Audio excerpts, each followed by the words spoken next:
Hello, everyone. Welcome to this academic salon, to the online research discussion panel on liberal democracy faced with far-right governments, Europe and Trump.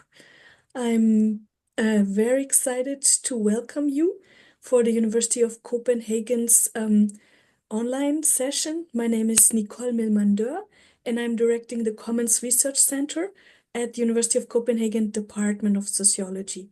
This session is a session by the EU Polovis project that studies polarization in a time of radical disruptions. I welcome the speakers for today, Professor Ruth Wodak from the University. Hello. Hi, Ruth. Thank you so Hi. much for joining us today. Ruth Wodak is Emerita Distinguished Professor of Discourse Studies at Lancaster University in the UK and affiliated to the University of Vienna. And Ruth Wodak is going to talk to us about the current situation from the perspective of both Washington and Austria. I also welcome Professor Sabrina Zajak from the German Center for Integration and Migration Research in Berlin. Hi. Hi, Sabrina. Sabrina directs the research group on conflict and consensus at DeZIM. I'm very excited to welcome Anja Wehler-Schöck, the international editor of the Tagesspiegel in Berlin. Hi, Anja. You're the member of the editorial board, especially in charge of international politics. And welcome to Manès Weisskircher from the TU Dresden. Manès is the director of the research group REXKLIMA, and he's also affiliated to the University of Oslo Center of Extremism Research. Thank you so much for joining us.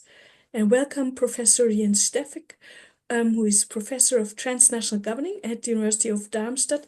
And Jens, you're also the director of the Graduate School on Transnational Governing. Thank you all as a group to join us to this discussion today.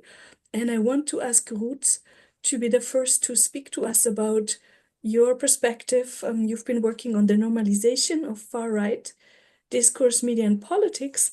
How do you see the situation in Austria today and also Trump and Europe?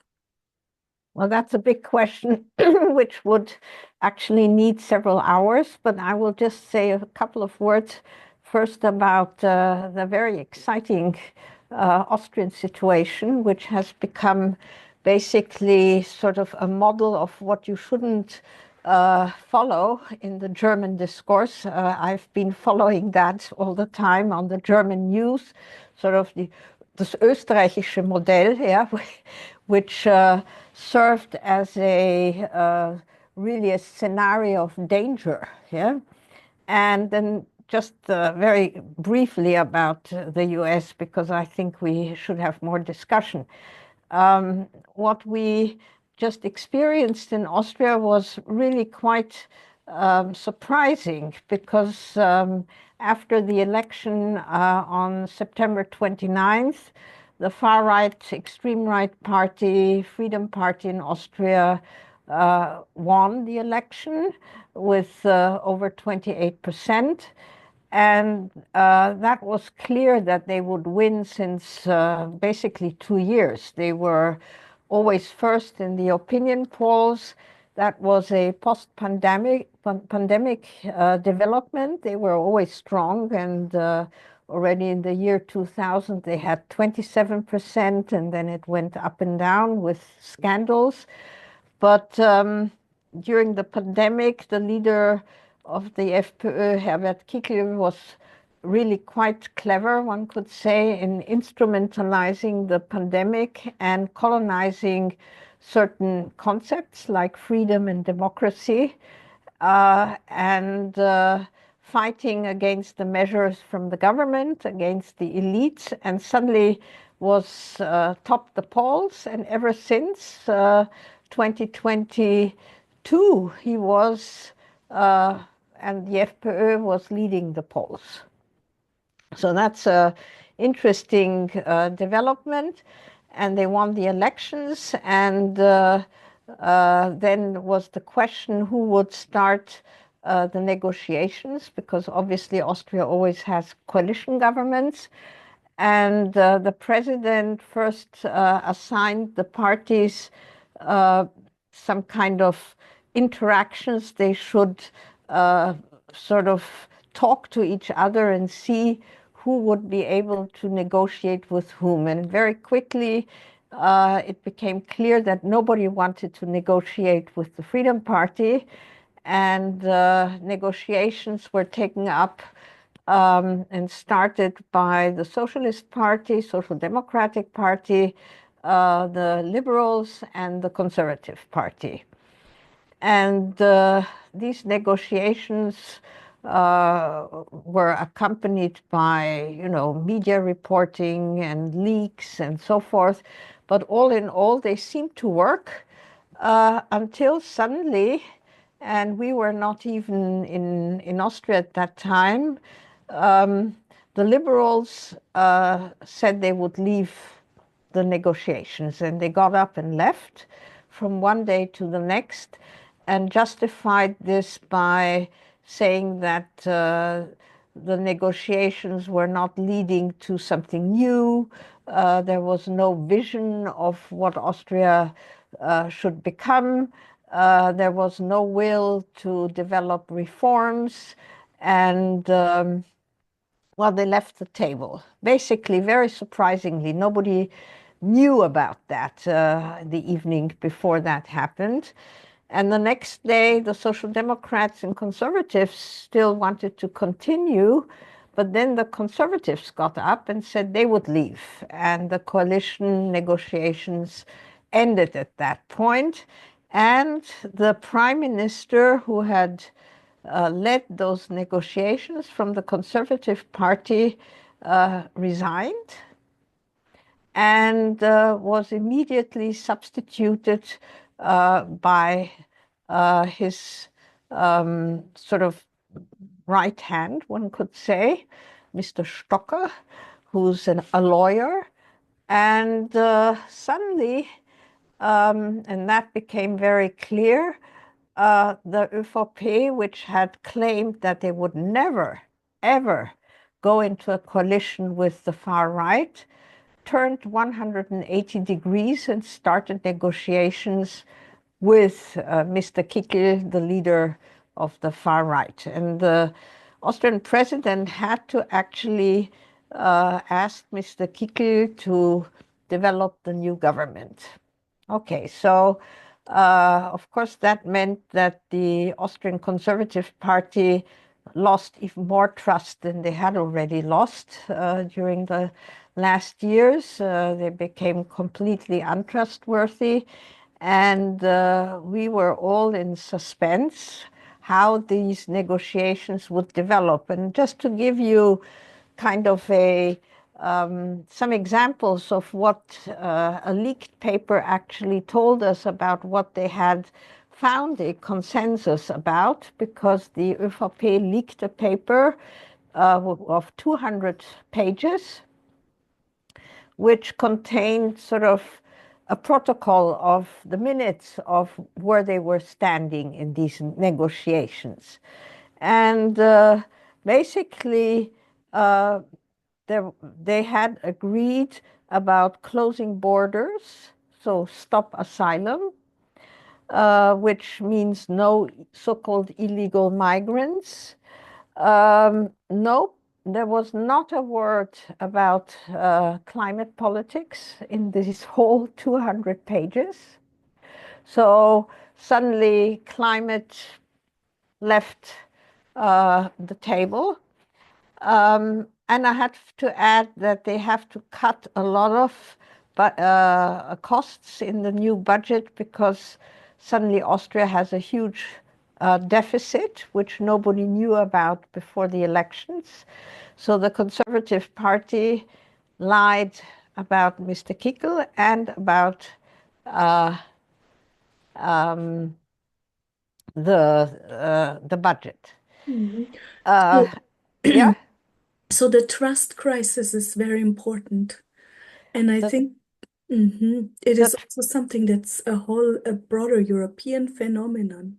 Um, So if I may, I wanted to take this as a point to connect you to Sabrina's work from the German Center on Migration and Integration Research. So the Austrian government has not come together because the liberals left. And that's a Yeah, but I want to just finish this story. Please let yes. me do that, because I think that is really important. Um, the negotiations with the far right also failed. Yeah. So right now there's a new start of negotiations. Probably we will get a grand coalition, conservatives with social democrats, maybe with support of the liberals and the Greens. But I don't think they will invite the liberals again. Yeah. And that will be quite volatile because they don't have a big majority. Actually, they only have a majority of one MP. Yeah. So they will need the support. But what is really interesting is that the negotiations with the far right failed. And why did they fail? Because there was a lot of protests. There was a lot of civil society. There were a few voices from sort of grand old men and women, politicians, elderly statespeople, that this would be terrible for Austria. And the ÖVP finally realized that actually a consensus with the FPÖ would mean exiting the European Union. And that was impossible. Yeah. And so they were really shouting about and fighting about positions and ministries, but that was sort of superficial. Yeah. But what was really at stake was exiting the EU, because in contrast to Orban and Hungary, Austria is a netto payer. Yeah, so there would have been no way to pressure Austria with not giving the money. Yeah, like with Hungary. So that really became a big issue. And I just wanted to say that because otherwise the story is not complete. Yeah. And yeah, that's also a thank you so very much, Ruth. And that critical last point, your analysis of the failure of negotiation and importance of civil society, that's so important. So here we jump to Germany. A similarly extreme radical right party, the AfD. Sabrina, you and your research team have just concluded a book, congratulations, on far-right extremism in Europe, and Ruth also has a chapter in there. You've been studying the protests and solidarity of migrants and minorities last year that were huge when the AfD came out with its so-called remigration term. But 1 year later, the Liberal government fell because of a Liberal party leaving the government, and we have an even stronger AfD, or so it seems. What's your analysis from a social movements perspective? You're still on, yeah. Yeah, thank you, Ruth, for the summary of what's happening in Austria. And it's always that we should learn, in particular, the Conservative Party should learn, and it's so unbelievable that they are not learning, because the lessons are straightforward, right into the face. Don't take up the frames, don't take up the discourses, don't break down the firewall, die Brandmauer, and don't ally with the far right parties. And I think one of the difference between Austria and Germany is that civil society and social movements, pro-democratic, anti-racist, anti-fascist movements are quite well organized, or not quite, but well organized in Germany, and have also a long tradition. And we saw that last year when they came together organizing huge protests around Germany in the big cities, but all over the place, even in rural areas, in all areas of Germany, East and West included. And so it was kind of surprising that it had so little effect, in particular in the local elections in Germany, although it's a little bit hard to tell because you don't know if it had an effect and if the AfD had won otherwise a huger part of it. And now we see again these big demonstrations, and it remains to be seen if it can leave an effect. But for the moment, it really looks like even if we have such mass protests in Germany, the ability or the capability to impact is limited due to the severe constraints those movements face in terms of how the discourse is, the mainstream discourse is, on how the political opportunity structures are at the moment, and also on how they are recruiting. So it's really hard to get out of their own sphere and winning those already supporting the AfD. So this is really, really a problem.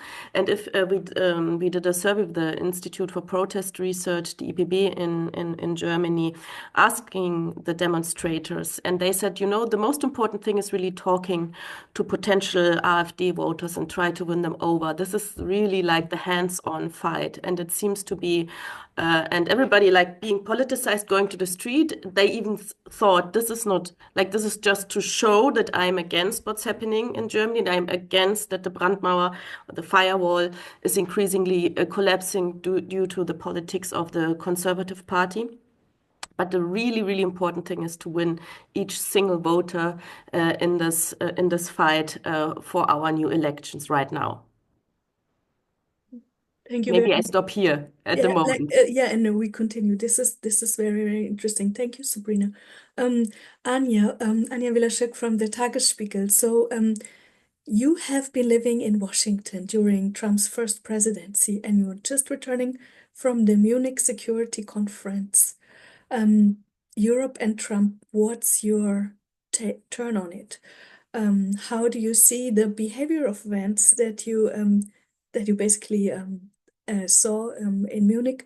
What's different now, and how should Europeans prepare? And those are many questions, but let me just very concisely tell you where the differences when it comes to the first and the second administration lie. I was working for the German government actually in Washington, D.C. during the first Trump administration, and what we saw is that Trump didn't really expect to win, and he wasn't prepared. So many months of this administration went by without proper staffing and proper visions for his policies, and you could see in many of his projects that they lacked the experience how to deal with the Washington system of implementing politics. But what we see now with the second administration is that they've used these 4 years to prepare from day one. They knew who should be placed where, which policies would be implemented from the first minute.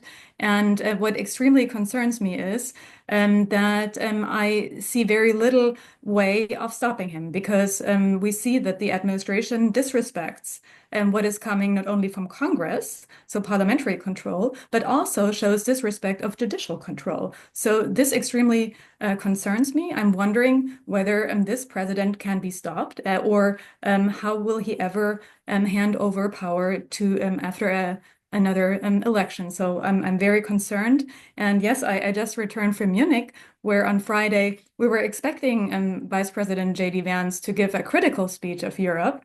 But everyone was pretty much expecting him to tell Europeans, well, you know, Americans spent a lot of money on your defense. You're on your own. You have to do it. And also, we're tired of you outperforming us on trade. So we'll put tariffs on you. But what he then did, attack Europe on democracy and freedom of speech, left everybody pretty speechless.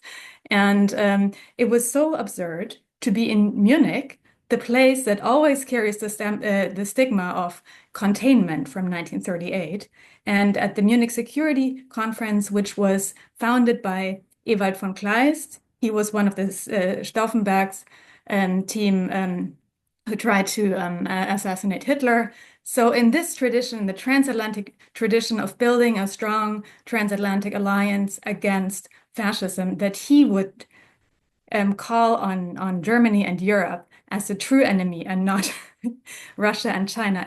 It felt completely absurd. And also his admonitions that Europe did not respect democracy and freedom of speech, coming from a government that currently tries to get rid of democratic processes and also increases impediments to freedom of speech and the press, and felt almost ridiculous. We've seen that our colleagues from the Associated Press, one of the world's most important press agencies, have been kicked out of the White House press room several times because the Trump administration disagreed with their reporting. We're seeing attacks on media, academic institutions. They're being called as the enemy, and the Trump administration is devising mechanisms to make their work more difficult. We've seen an executive order, which is basically thought control regarding the State Department, where employees can get fired for disagreeing with the government, basically. So everybody was really in shock listening to this speech. And some Americans said, well, we understand that you're upset, but the best strategy would be to just basically ignore it. Say, thank you very much for your words, but we know that we have stable democracies here. But I do feel that we need to uphold our values here and call out the vice president that this is crossing a line, that in a country that has to carry the heavy weight of World War II and the Holocaust, there is no way for a party in our government that marginalizes the remembrance of the crimes that Germans have committed. So I think we need to speak out against the US, and we also need to question our alliance with them under this government. Thank you very much, Anja. That's a very important analysis. So I want to take this to Manès Weisskircher from the Technical University of Dresden. Manès, you have been leading several research projects on the far right across Europe, and you're a public voice in the media where you're talking about Eastern German voters that often are being discussed as some of the groups favoring the AfD. As one case among others. What is your analysis of the current state of liberal democracy in Europe, different countries, but also in particular the German elections coming up? Thanks, Nicole, for this big question. Given that I'm based in Dresden, but right now in Vienna at the Department of Government, allow me to, Ruth, spend a few sentences on Austria first. I'm not known for my optimism in terms of politics, but I try to come up with some optimistic message, because when we talk about the far right, with good reasons, unfortunately, we recently always interpret them as winners, and they seem to always get what they want. And now in Austria, with them, as Ruth explained so carefully, failing to successfully negotiate a government coalition with the center-right party, we see that sometimes they may also engage in strategic blunders. And maybe I'm too optimistic, but I hope this might be one. And the leader of the Freedom Party in Austria already is under some criticism by some voices inside the FPÖ that he didn't deliver. And yeah, this is just a thought at the beginning. Maybe sometimes maybe it's wrong to label this good news, but not always bad news when discussing the far right. Speaking about Germany and the state of maybe liberal democracy, that sounds too big, but how mainstream parties think about the far right, that's also perhaps a bit of good news, because Germany is indeed exceptional in a Western European context, with the conservatives not planning to form a government coalition with the AfD. And true, there has been an exception to the rule of non-cooperation a few weeks ago. And then the CDU actually relied on AfD votes to pass a in the end meaningless resolution on immigration in the German Bundestag. That was certainly not good news, but the overall message still is that the CSU will not form a coalition with the AfD after the federal election. And that's, unfortunately, as we all know, not self-evident in the current Western European political climate. So maybe that's also some rather positive or not only negative aspect. However, turning to something negative, and since Nicole, you asked me about the Eastern German context, and here the story has been for many years, rightly, that the AfD is particularly electorally successful in Eastern Germany, in the post-GDR region. And of course, this will be again the case at Sunday's election. But what's even more problematic is that I think this election will prove that the rise of the AfD is not an Eastern German story alone. But this time we will have strong AfD electoral success in the West too. In some regions in Western Germany, the AfD could become the second strongest party in Bavaria, for sure, but maybe also in, Nicole, your home region of Hesse, or in Rheinland-Pfalz or in Baden-Württemberg. So in the German public debate, the size and the success of the AfD has often been reduced, has been ordered to Eastern German factors mainly. And I think this election will show that this is a bit too simplistic and that the rise of the AfD is a German-wide phenomenon. Thank you very much, Manès, for this analysis. So let's link this to Europe and to international politics. So Jens Steffek, this is your expertise, transnational governance and also solidarity in Europe. That's part of some of the research projects you've been doing.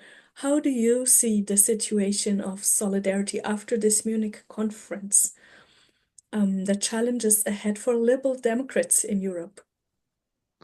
Thank you, Nicole, for having me here. It's a fascinating discussion. And I'm, of course, tempted to say now, well, of course, the external threat that the Trump administration is presenting to us will lead to a new unification in Europe, that we stand up to the threat together, right? So, of course, Vance insulting the Europeans together, not just the Germans, of course, but the whole bunch, would create kind of new feelings of solidarity and the urgent need for joint action. And maybe in the short term, that might also be taking place. But then, of course, what militates against this is the rise of the far right, the nationalist right all over Europe. So what Wodak in the beginning already hinted to it, that leaving the European Union is really becoming an issue in Austrian politics. And we see similar tendencies in many European countries. And a general move of the climate, of the political climate, and of what is being said also in public to the right, and an acceptability of like my country first policies that we haven't seen in a long time in many European countries. And therefore, I think that the new international situation will put a new strain on European solidarity, not least because also financially, what the Trump administration is expecting us as Europeans to do will be very costly. So even if we don't move our budgets, military budgets to 5% GDP, but at least in the range of like 3 or something, that will create huge holes in the budgets of many European states and their welfare states. So I see, then it comes to the question of burden sharing, right? So who will shoulder what? Who will pay what? Who will pay the bill of supporting Ukraine further, even if there is some peace settlement now? So, and these are going to be very hard questions for Europeans to confront. And this is why I'm not very optimistic about the future of solidarity in Europe. What we have seen in our study, we did a focus group-based study in 9 European countries in the years 21-22 about attitudes of Europeans towards solidarity. There seems to be a solid consensus that the EU is something like a community of solidarity. But when it comes to especially these distributive questions, there is a lot of skepticism around, and a feeling in many countries, especially, of course, the net payer countries, that we're already paying far too much. We had this in Finland. We've seen that in the Netherlands in our study. And this is kind of a commonly accepted narrative, right? So that we are the eternal net payers, and there will be some countries in the end free riding on our transfers. So, and this seems to be quite ingrained now in many European societies. And also in the net payer and the net recipient countries, we found quite some skepticism towards like new social policy schemes, such, European unemployment insurance. These proposals have been out there for quite a while as an embodiment of solidarity, if you will, at the European level. And so I don't think that the prospects for European solidarity are great, even if an external threat is always an incentive to be more solidaric. It may trigger some more we feelings at the European level. But as you know, I mean, Europe is internally so fragmented also when it comes to certain values. If you look to Hungary or Slovakia at the moment, with their anti-European and actually quite pro-Russian governments. So let's prepare for hard times in Europe. Nicole, if I may just react to that briefly, because I would inject a bit of optimism there. Yes, I would agree with Jens Steffek when it comes to Hungary and Slovakia, but they are really the outliers when it comes to our position towards Russia. And I think even they can be persuaded. And what I've seen is that there has been a huge support of the European Union, especially since 2022, that the common enemy really brought Europeans together and showed the value. And another aspect of increased solidarity is the example of Britain, that we're seeing economic decline, enormous problems that really show those in countries where doubts have increased over the past few years about the value of the European Union. Exactly that, what can happen to your economy, to your society when you leave the European Union. So I just wanted to inject that. Thank you very much, Anja. Yeah, and Ruth, you raised your hand to also come in. I thought that all these comments were very, very interesting, and I just have a few questions, actually, if I may, about this. I certainly believe that the Ukraine will pose the biggest challenge right now, and I find it very frightening what is happening, that we haven't really talked about that, but that Trump is meeting Putin and Zelensky is not at the table, and Europeans are not there either. And sort of these two men are now deciding the future of the Ukraine as, possibility. I find that extremely frightening. The same thing with the Middle East. Trump wants to do ethnic cleansing of Gaza and build his golf clubs there or whatever, hotels. I mean, this is as cynical as it gets. Yeah, I mean, you couldn't even imagine another film plot which is worse than this. So I find that all very scary, and I think that this will be a big test for the European Union, both things. And I don't see how that might lead to some unification, because, well, we have elections in France very soon, and that might mean Marine Le Pen. We have Giorgia Meloni, who seems to be good friends with Trump. Well, the Austrian problem was at least backgrounded right now, but it won't leave. And of course, the big costs which more military expenses would imply for all the EU countries are enormous. And that doesn't even say anything about other big problems like migration, which is debated and is the primary issue now in Germany, as I believe, at the elections.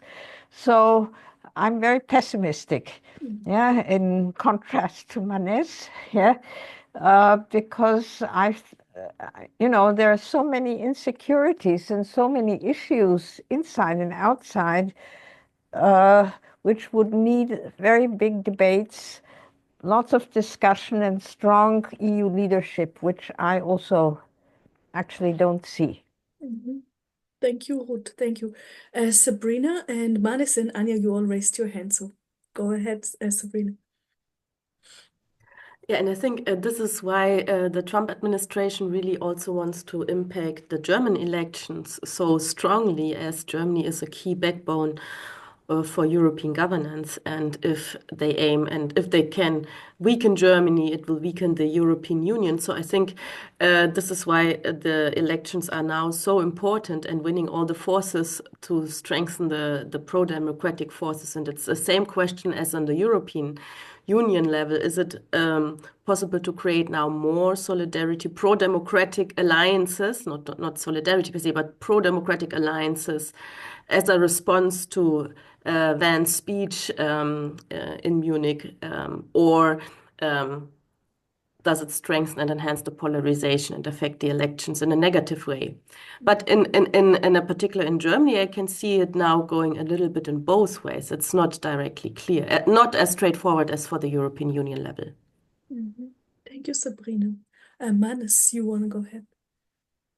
Thanks. I'm also perfectly capable of bringing some pessimism into the debate, given that I now mainly work on the far right and climate action. And I think that's obviously another major challenge that we currently hardly discuss if we compare how much of a salient issue it was only half a decade ago. Trump, in his few weeks of office, he again left the Paris Convention. In his first presidency, that was a huge topic that generated so much attention. In the last few weeks, we've hardly talked about that. Trump also, I'm not sure if you heard about that, made an executive order effectively banning new wind power projects. Hardly any debate about that. In the German elections, climate politics is not a particularly salient issue as well. So speaking about pessimism, so many acute international issues that with good reasons generate attention, and we pay the attention to them, but the long-term challenge of climate change, that's a bit out of sight at the moment, and that's not a positive thing, to be sure. Yeah, thank you, Manès. Anja, you also react to the pessimism. Yeah, so maybe to follow up on Ruth Wodak's comment about defense spending, I really think there is no alternative. Yes, it will cost a lot of money, but I think it's an absolute necessity. And on Friday, Ursula von der Leyen, in her speech, announced that she would be softening the debt criteria for defense spending by the EU members. She herself cannot do that, but she will start a process with the member states to bring that on its way. So yes, I think we cannot rely on the US to protect Europe. We've done that over the past decades. It's not a workable concept anymore, especially with the current administration in charge. I think that Trump is willing to negotiate with Putin at the moment is extremely dangerous. And I hope that the states, the European states that are meeting in Paris today to develop a Ukraine strategy will come up with a good plan, because I think it's absolutely existential for us in Europe to rein in Putin, to not let him get away with a war of aggression in the heart of Europe. because even if there is a peace deal now, this will not stop Putin and his imperialistic plans. It will only give him time to regain strength and then possibly attack even more countries. And if you're interested, I interviewed the former NATO Secretary General Anders Fogh Rasmussen over the weekend, and it's in Tagesspiegel today. And he, for example, suggested alternative alliances like a D5, a democracy forum of the true democracies, for example, the European Union, Australia, Canada, South Korea. So I thought that was a very interesting idea coming from a former NATO Secretary General. Yeah, thank you, Anja. And Jens, you wanted to react.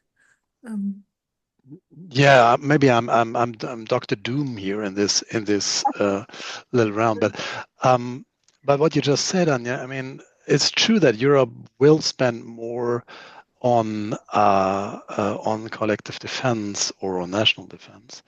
But if you think about the debt ceiling and what Ursula von der Leyen has been proposing, I mean, this is certainly feasible for Germany to raise public debt in order to strengthen the military.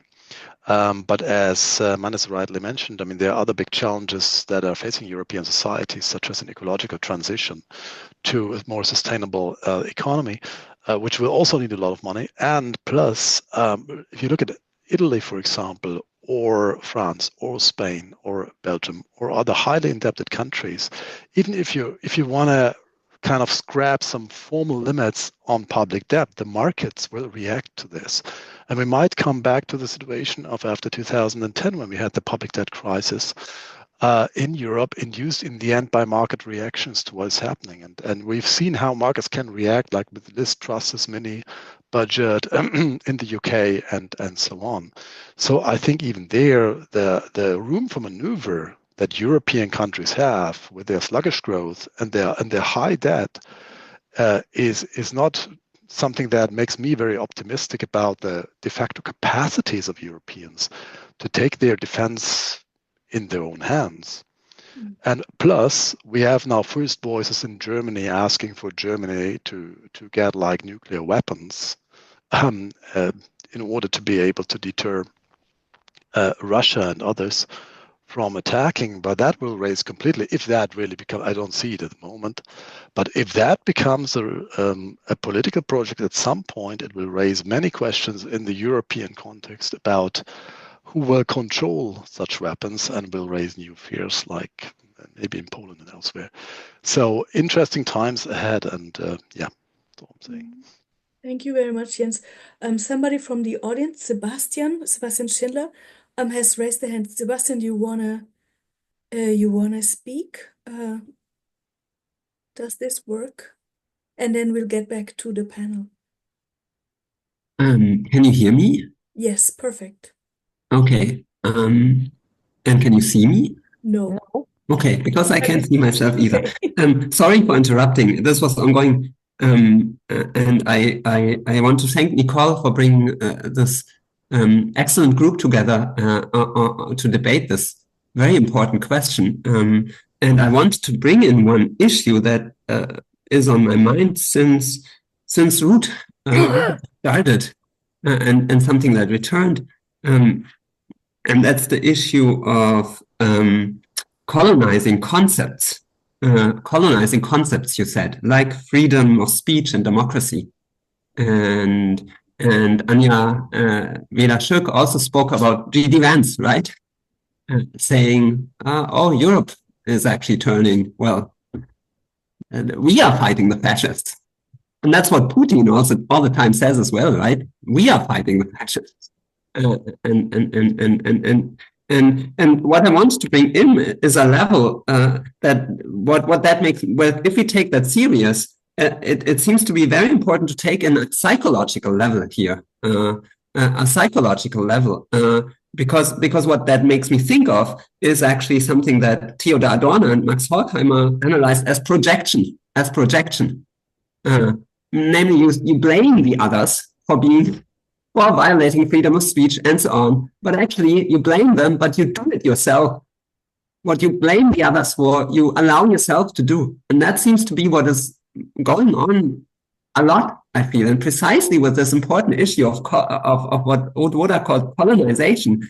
So they say, you are not allowing freedom of speech, you are not democratic. But of course, what they do is precisely that.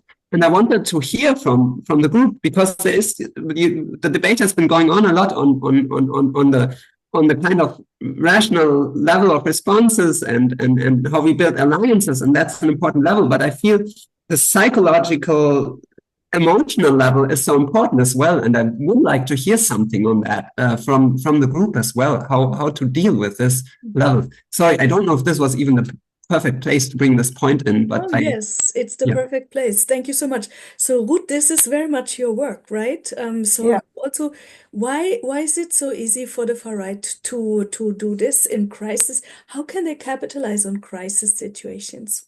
And responding to Sebastian's question. Yeah, well, the far right actually thrives on crisis because it helps them to construct dangerous scenarios and also to blame scapegoats, to use whatever kind of group as scapegoats, be it Jews, Roma, migrants, Turks, queer, LGBT community, etc. So, and in that way, they have been and they are very successful. This is not a new strategy. We know that from Nazi times and other movements. And what we really experience right now is what we call flip-siding, sort of using very well-known concepts and redefining their meaning, and basically in that way taking them away. And that's not just freedom and democracy. These can be common sense. There are many concepts out there which are now being really used a lot by the far right. I myself am studying common sense right now because, well, if you think of the inauguration speech of Trump, we're doing a revolution of common sense. And what does that mean?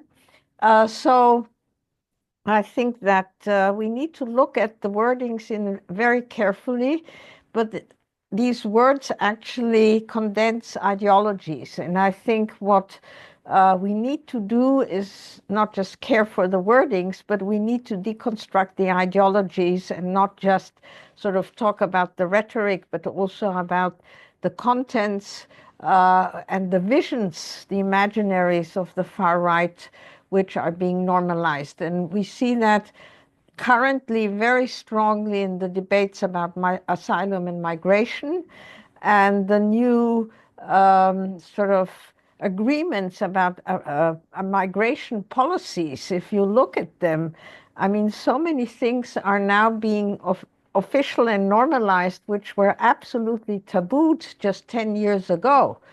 And what the FPÖ wanted was, for example, the legalization of pushbacks. The ÖVP would have agreed to that. So you see how, all these basically unthinkable and unsayable issues are being challenged and actually mainstreamed if there is not sort of a really clear-cut alternative, which goes back to the question of Nicole, why is the left and the liberals not stronger? Why are they not really putting down strong alternatives? What would be the recipe?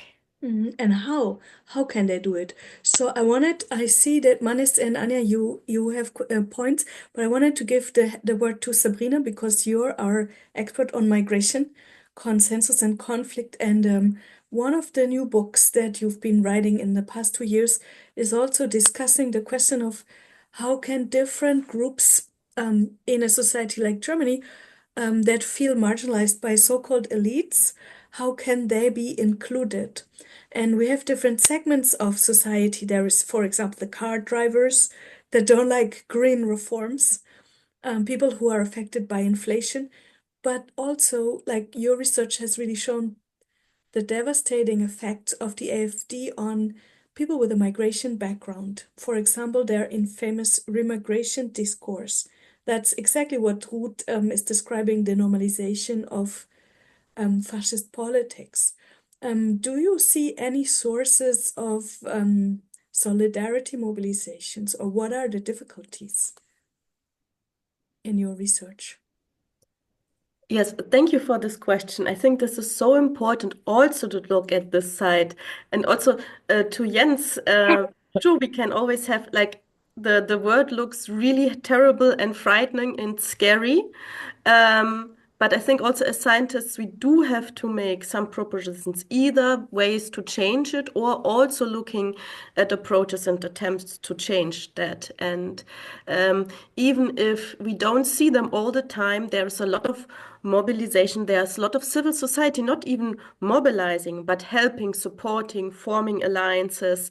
And even if even if the common sense and what has been labeled as the mainstream becomes now marginalized, yeah? So what's happening with the normalization of the far right, it also means that those forces having been considered the mainstream become marginalized in many ways. And we see that not only in the climate discourse, but also in the discourse of anti-discrimination, anti-racism, pro-migrants, again, for inclusion and all these topics. We see this, but they still exist, and there are a lot of efforts, and there are also a lot of new alliances forming. For example, I was just looking at data from German companies who have been politicized in a way they have never been politicized before. I mean, of course, business and companies are to some degree like having some parties more in favor and so forth, but this time it's really split. You see some supporting the AfD, giving donations, but also a lot now trying to step in also into those budget cuts, yeah, and to step into the institutional destruction also in rural areas, yeah, and it's really becoming a battle, yeah, who is stepping in. So I often say like the battle over the far right at the local level, like, or in the countryside, is really won over the firefighters, yeah, or the small little infrastructures with keep villages or cities, smaller cities together. But we see that everywhere, and it's going on. And I think we will see those structures as the future might be even getting worse. We don't know the next election. So this elections, we can be sure, or quite very sure, that there won't be an alliance between the conservatives and the far right in Germany. But what is next, yeah? And so we need those democratic forces on the ground, civic educations, all these programs, stepping into the education system, which is basically going down in Germany for years, yeah? And although it's little, although it's small, this is where the future is negotiated and taking place. Thank you, Sabrina. Anja and Manès. I just wanted to add a very brief note to what Jens Steffek said about nuclear weapons, because I know it's such a sensitive topic in Germany. I don't predict for the foreseeable future that Germany will have its own nuclear weapons, because we're still under the nuclear umbrella of NATO, and there have also been ideas of a European nuclear umbrella supported by France and Great Britain. So I'm not worried about that. I just wanted to add that little note. I'm extremely concerned about normalization, and this is, of course, a discussion that we often have in the media. When I remember at the beginning of the year, Elon Musk's editorial was published by Die Welt. It was very controversial. Personally, I would not have made the decision to publish it, had he appealed to our newspaper with his op-ed. I think every time something like that is published in a mainstream medium, it contributes to the normalizing of this discourse. And what really struck me last year was, after the elections in Thuringia and Saxony, I got many calls from abroad, and this has never happened before. So usually I don't get calls asking about state-level elections in Germany. And they asked me, can you please explain to us how a party that is using actual Nazi propaganda is winning these large shares of the German electorate? And I have to admit, I found it very difficult to answer. So following up on what Sabrina said, I do think it's extremely important to focus on information. How can we make sure that the public gets information and fact-check information. We see in many countries in the world that media consumption is in enormous decline, and people are getting their information, if you can call it that, from social media. And there is no proper fact-checking, and even the fact-checking mechanisms that were in place have been reduced. So I think it's really important to invest in strong media, and also to focus on priorities.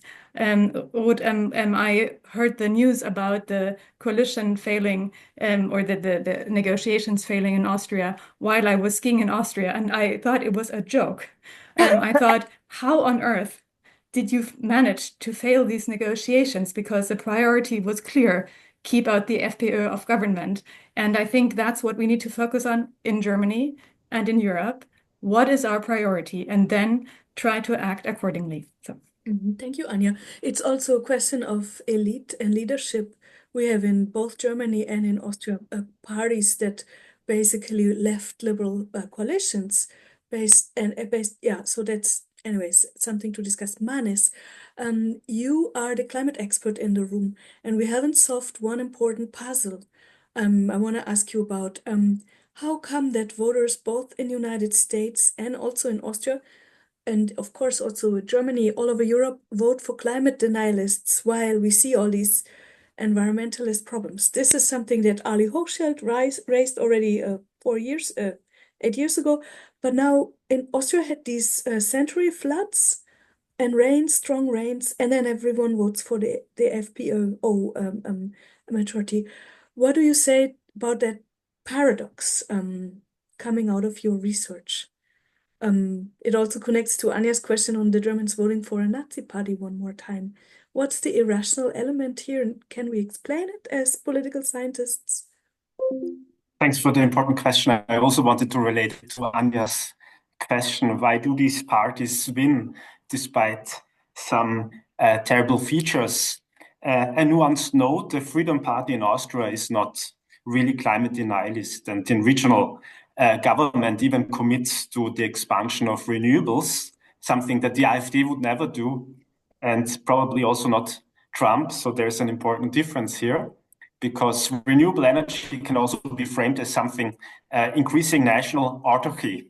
And this is, of course, an argument that is compatible with far-right ideology, and that's why the AfD, that's why the FPÖ is here more positive. But yeah, ultimately, I think the question is, why do these parties win despite their terrible features? And I think Ruth put it already very well. They are beneficiaries, profiteers from crisis.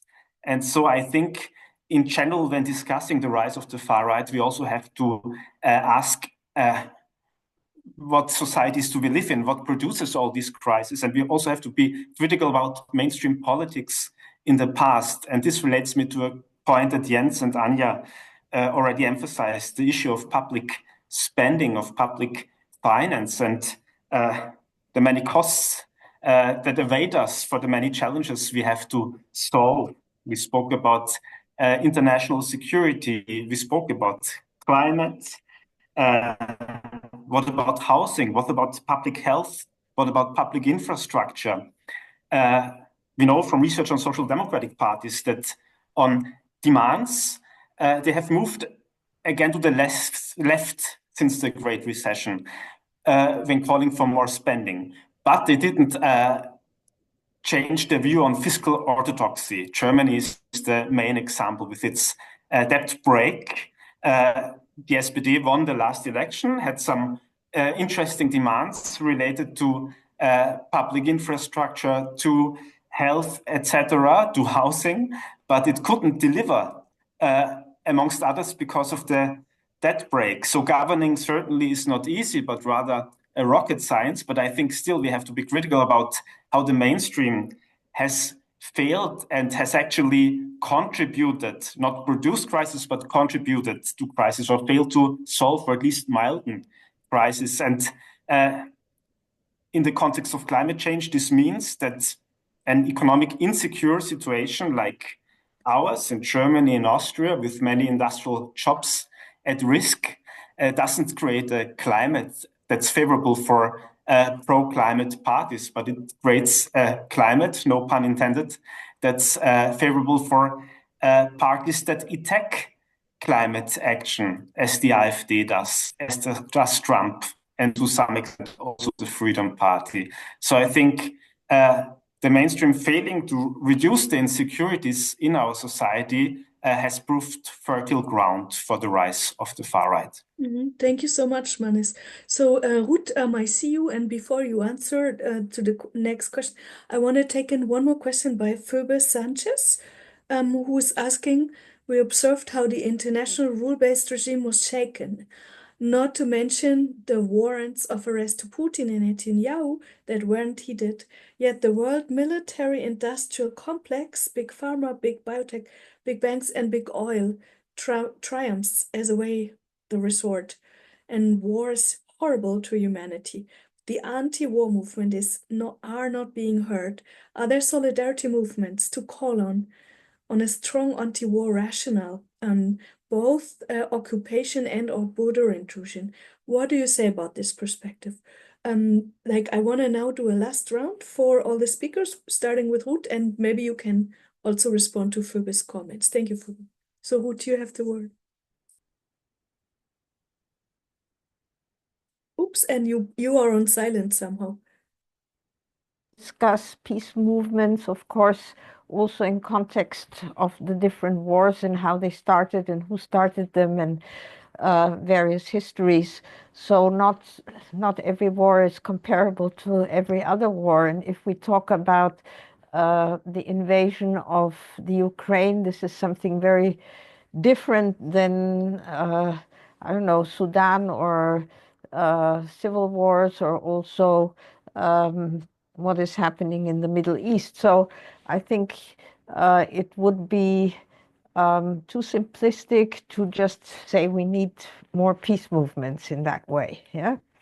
And I think what we do need is fair and good negotiations, lots of diplomacy, and that I don't see right now because there are such powerful men, and especially also powerful social media. And what we haven't discussed, for example, is the role of the oligarchs now in the US. Like, well, we did talk about Elon Musk a bit, but I find that extraordinarily frightening, what that means now for economics, global economics, but also national economics, and sort of the threat for information, what this will mean for disinformation and the distribution of, as was already mentioned, censorship and so forth. So, I mean, this is all a very big sort of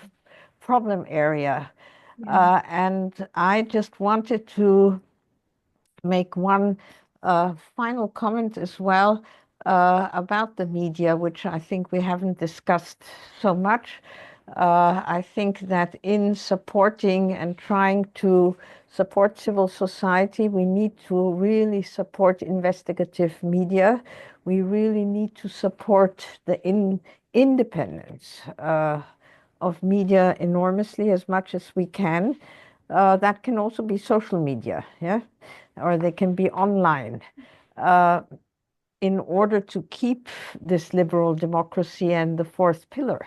Yeah, otherwise that will be quite dangerous. I mean, the US is really turning into a dictatorship. I have no other word for that, or totalitarian state, even though it claims to be a democracy. So there's also a new term now, totalitarian democracy. I don't know if that makes much sense, but anyway, I find that all these challenges really, really dangerous and causing a lot of insecurity. And my final point is about the role of various other parties, and I was struck by the role of the Liberal Party both in Austria and in Germany. And I wonder why the Liberal parties didn't take the priority of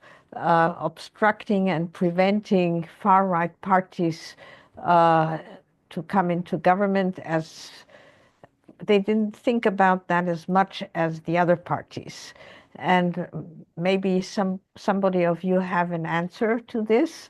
In Austria, actually, the leader of the Liberal Party, Beate Mendel-Reisinger, said explicitly it's not enough to prevent the far right as a criteria for a government, to form a coalition. Wow. And she left. Yeah. Yeah. So that's a big question for me. Yeah. Thank you so much. So we're over time, 5 minutes. I know that Jens has his students standing in front of the office. Is there any other reactions from people in the room? Spontaneous from the panel here? If then raise your hands, and if not, I would just say it was your question. Critical question is really a great end word. So we'll continue with this. Thank you so much for today, everyone. Thank you. And thank you, Nicole, Thank for having you. us. Yeah, it was thank you great. for inviting us. It was Thank you. Thank nice you so discussion. much for organizing this. I've recorded it, and we're going to put it online on the comments Facebook. So Thank you. and share it. Thank you. Thank you, and all have a good day. Not a too frustrating day. Yes. Okay. See you Bye-bye. soon. Have a Bye. good time. Bye-bye.